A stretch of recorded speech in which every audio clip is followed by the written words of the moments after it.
I'm Daniel Davis. Today we're going to be talking about something that's been in existence since the 1930s. It's simply known as the White Eagle Lodge. It has a relationship to the Brotherhood and the unseen that provide a strong bulwark of light in London and Britain against the dark forces that were at that time assembling in readiness for the outbreak of war. We're also going to be learning about the spiritual involvement with the Lodge by one Sir Arthur Conan Doyle, who is best-selling author of the Sherlock Holmes books. And joining us here on the Beyond 50 radio program today is psychotherapist and author Morelle Forster. Morelle, thank you for joining us here on the Beyond 50 radio program. Oh, it's nice to be joining you, Daniel. Thank you. Now, tell us, who is White Eagle? He is the spokesman for a group of elder brethren, what is called elder brethren, in the world of spirit. He's our teacher in the lodge, and he brings with him the gentle personality of an Indian chief. And his name simply means wise teacher. And he took this name because he felt that times today, in these days, we are very separated from nature. And by taking this name, it gives off vibrations of nature and the natural world, and he thought that was good for us to be part of.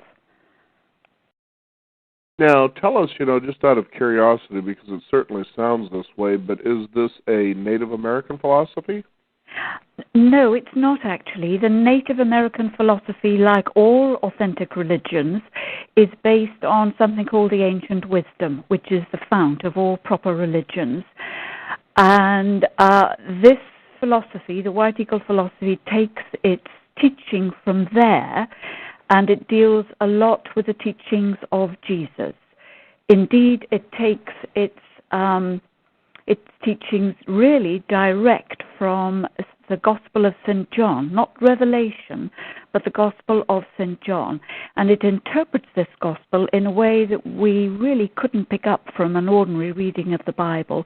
It gives us the mystical interpretation behind the teaching, behind the words that we read. So, it also brings in the Buddha. So in answer to your question, it's really a lot of wonderful strands in this, including Native American teaching, Buddhist teaching, and principally the teachings of Jesus. Now, I'm curious, as you were saying that, so how does how old is its philosophy? Well, this is a big subject, but White Eagle does tell us that the ancient wisdom was given at the beginning of creation, that man has been around since the beginning of creation and has never been without teaching, has never been without leaders from the world of light. Now, I'm curious, when it comes to something like this, is that, you wonder, so what is the purpose exactly of the White Eagle Lodge? The purpose is to bring to ordinary people the vision of the spiritual life. We're all programmed to reach for something higher than what we experience on this earth. And these teachings, like many other teachings too, authentic teachings, is to enable us to contact that light, to feel it, to have a relationship with it. It shows the way to establish and maintain the light within us, because ultimately we're talking about light within us, not something outside us. And it also teaches that death is not the end, but is merely a return home to a greater reality. So now tell us, how does the White Eagle Lodge accomplish its work? There are various aspects which further its aim. I would think the principal one is meditation. It says meditation is very important because that teaches us that we have to find the light within. We can only do that by being quiet. Meditation is the best means for achieving this. And there's a beautiful little book in the lodge, in fact there are several, on teaching the practice of meditation.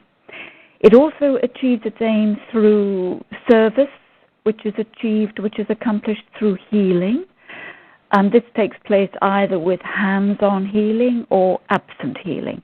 So a person can actually go into the lodge and have contact with healers and undergo a healing ceremony that way, or it can be done by what is called absent healing. You don't have to be there, but the healers will project their healing, which is done through rays of light, to the person wherever they are in the world. The other way it works is through an understanding of astrology, and this it achieves through its teaching in the White Eagle School of Astrology, which is recognized in Great Britain as one of the principal schools of astrology. There are Sunday services and lectures on White Eagle's teaching in the main lodges. That's in the UK, Australia, and in the US. There's a main lodge in the US also. Through music, there is great stress on the value of beautiful music. It brings harmony to the soul. And all these aims are furthered by workshops, retreats, gatherings, and special Brotherhood services in various centers throughout the world. Interesting. You know, it sounds really fascinating. It sounds like a sort of emergence, if you will, between Christianity and Native American philosophy. Would that be kind of a way you could look at it? Oh, yes, it could. I mean, if Native Americans came across this religion, they would feel very in sympathy with it. Now, I'm curious, is this something where it is suited for helping usher in, I guess, a new Aquarian Age? Yes, that's a very interesting question. The Aquarius is an air sign. Air signs in astrology are all signs of the mind. And so the Aquarian Age is to usher in intellectual development in the world's population. And I think it's fair to say that we can see that now through the Internet. People are having to up their intelligence. You could argue in a certain way, but I think it is fair to say that the intellect is being sharpened and honed. We do have to make tremendous efforts, all of us, to keep up with this new age now. So that's one aspect of the Aquarian Age. Apart from developing the intellect, the Aquarian Age Aquarius is also a developer of the soul aspect in man, the intuition. And so those two aspects combined, the development of the intellect and the development of the soul or intuition, are what are the hallmarks of the Aquarian Age. So that's what the Aquarian Age is doing. And yes, the White Eagle Lodge is uniquely suited in many ways to aid in the bringing in of this Aquarian Age because of its work and its teaching. Now, are there many members to the White Eagle Lodge? Oh, yes, there are thousands. There are centers now. It really took off in about the 1980s. There's a main center in Australia, many members in Australia. It's in Japan, Nepal, all over the United States, South America, Europe, Eastern Europe, Scandinavia, Canada, and of course here in the United States. So it has thousands of members from a very, very small beginning. The work has really grown and blossomed, and it's very much in tune with what we need today, because we do live in very turbulent times. Now, as I was opening up the program earlier, we talked about author Sir Conan Doyle. Now, tell us what his contributions to this were like.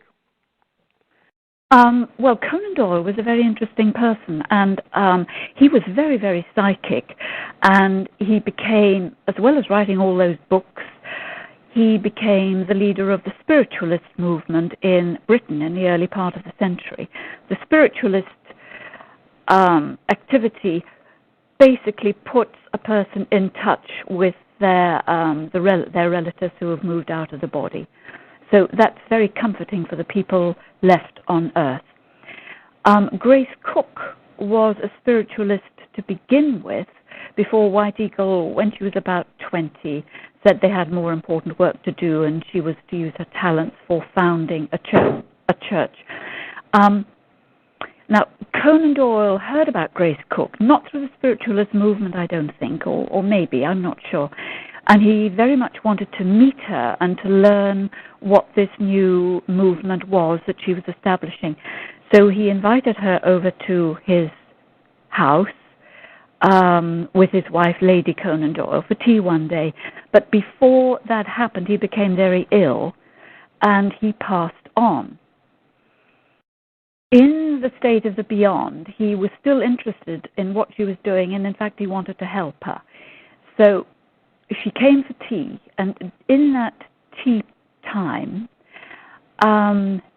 he channeled to her directly Grace Cook, because she had these amazing abilities, teachings from the world beyond. And he said it was a much pleasanter place than people on the earth believed, and it was all much easier to reach.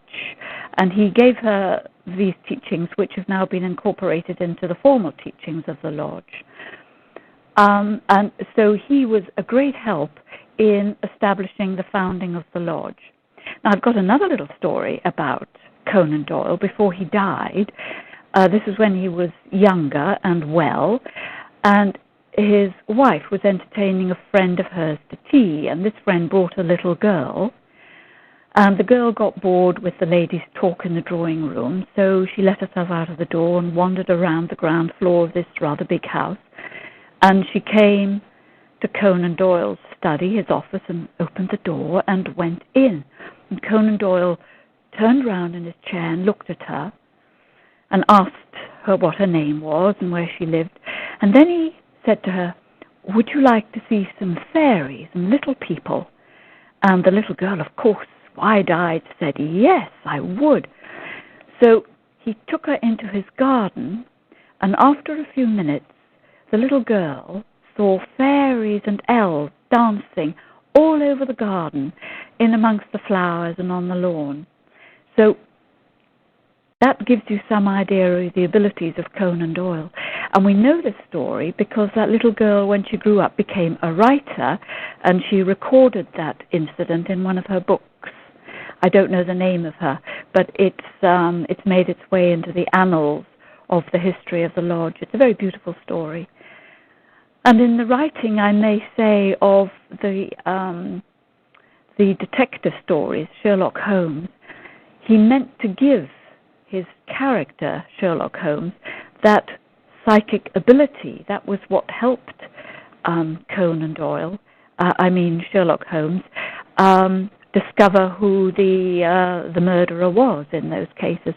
And that was portrayed in the early renderings of those books into the plays.